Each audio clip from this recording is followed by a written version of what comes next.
I did two startups while I was raising our first kid, Alec. And the second startup called Toddler, it connected people for hugs. It was an app. We ended up getting 250,000 users, ended up selling it right after my son's second birthday. And so I would get up super early in the morning, 3:15 or so, work from 3:15 to 6 a.m. My son would wake up at 6 a.m. like clockwork, and I'd spend the day with him. My wife would get home around 5:30, 6 p.m.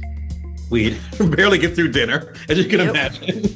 Get our son to bed, right? Get a hug or some type of intimacy, something, and we both would pass out. That was the life for those first 2 years of Alec's life, because I was an entrepreneur from when my wife went back to work.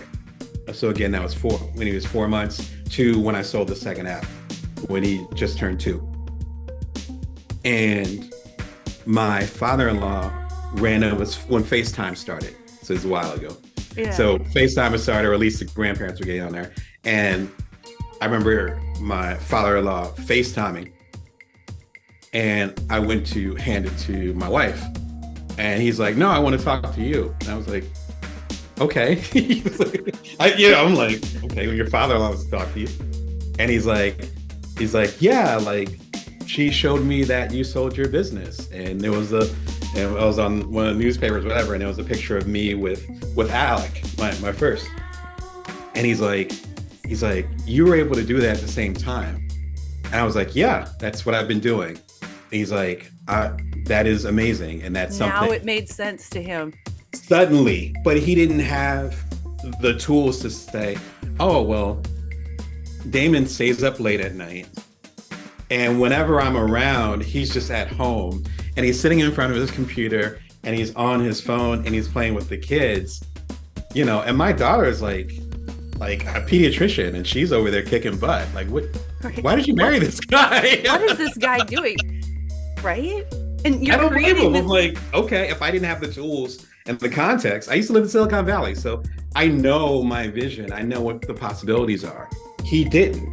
Right. But when my company got acquired, he's like, "Oh, so that crazy stuff you're doing is actually helping pay the mortgage? Really?" He didn't make the connection. Gotta ask you a question about that.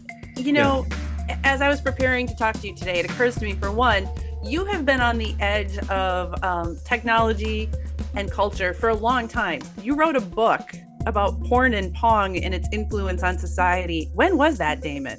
That was 2008. Yeah. 2008. That's right, about sexuality in video games. That's right. And how it was a precursor, barometer, a canary in the coal mine for where technology was going to be used as far as intimacy.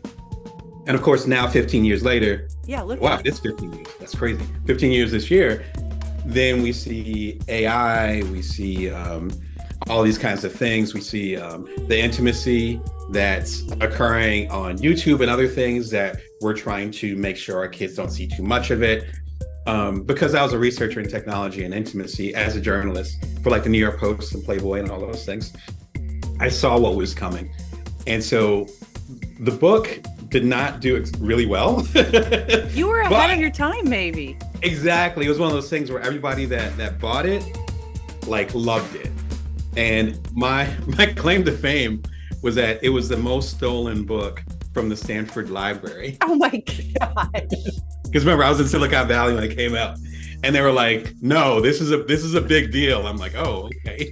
So that's my claim to fame. I'm going to stick by that. So wait a minute. The way your book sales got the way they are is Stanford Library had to buy multiple copies to replace the stolen ones. They had to recoup, right? Exactly. I think, because I'm being completely honest. I was talking to someone there when I had an event in that area, and I think they said it had been stolen 5 times. Yeah. You wrote a book worth stealing. There's something to that. That, and I ended up working with Museum of Sex over in New York and doing a couple other things that were just my main thing. And Jenny, you're familiar with this because we've known each other for a while. My main thing is to move the culture. And if there's a direction that we're going in, I'd rather us be at the wheel, and I'd rather us talk about it versus not talking about it. So let's talk about, you were doing all of this before you had children. That's right. Now you have a 6-year-old and a 9-year-old. 9 is certainly old enough that you're aware that, he can go online and find all kinds of things that you'd rather he didn't find. We just discovered Google a few months ago, and I am worried. Because, I'll be honest, and Janet, we've had this conversation too. Like, it was totally normal back in our day, but I had an encyclopedia and I looked up sex, right? If I type that in Google, what I'm getting is very different. You're not getting diagrams. No, it's not Encyclopedia Britannica. No. So given everything, that technology, culture, intimacy and porn can be very, very different things. And now you're raising children. You're not somebody who's afraid of tech. How are you handling all of this in your family? Really carefully. That technological bend, I see that in our eldest, Alec. Okay. That creative he's your bend, child. Definitely my kid. And then that creative bend and that I'm really into music. So the musical bend, I want to create something out of nothing. That's Abby, our youngest, who's 6. I'm treading very carefully. I guess that's the best way I can explain it with this part of the process. Just because with my eldest being like me, and I already described like the career stuff and decisions I've made, borders don't really work with me. So it's like my wife is, an immigrant from India. I'm the stay-at-home dad. She's not a stay-at-home mom. You know what I mean? Like, I did a book about technology and sexuality back when it wasn't cool. Like, if it's not just a matter of saying don't do this, it's more like if you're going to tread into these territories, these are the mile markers, and this is the compass. And I'm slowly trying to have those conversations with them. Even as far as it was really sweet where I'd say it's happened a few times, but over the past week, my eldest said he wanted to create a time machine, which isn't unusual in this household. I'm like, okay. Of course it's bedtime. They're supposed to go to sleep.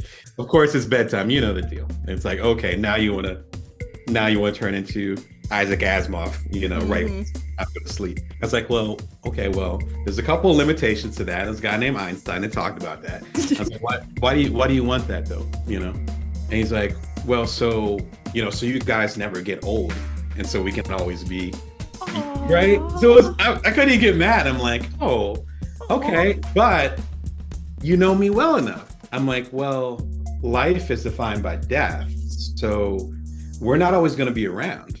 And he said, well, I want you guys to always be around.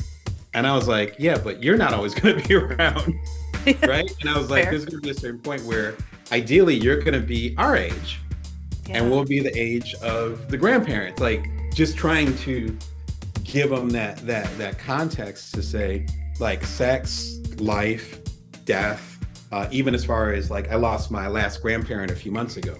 So even like them seeing my process with that. Yeah. And being like, okay, like, so the great grandmas, almost all the great grandmas are still alive for them, but they're all on my wife's side. Okay. I was like, great grandmoms that you don't feel like talking to them, you should probably talk to them, because there's going to be a certain day and they're not here. Go back to where they came from, like all of us. So trying to set it up so that it's not just let's talk about sex, but more like, no, this is an element. This is an element.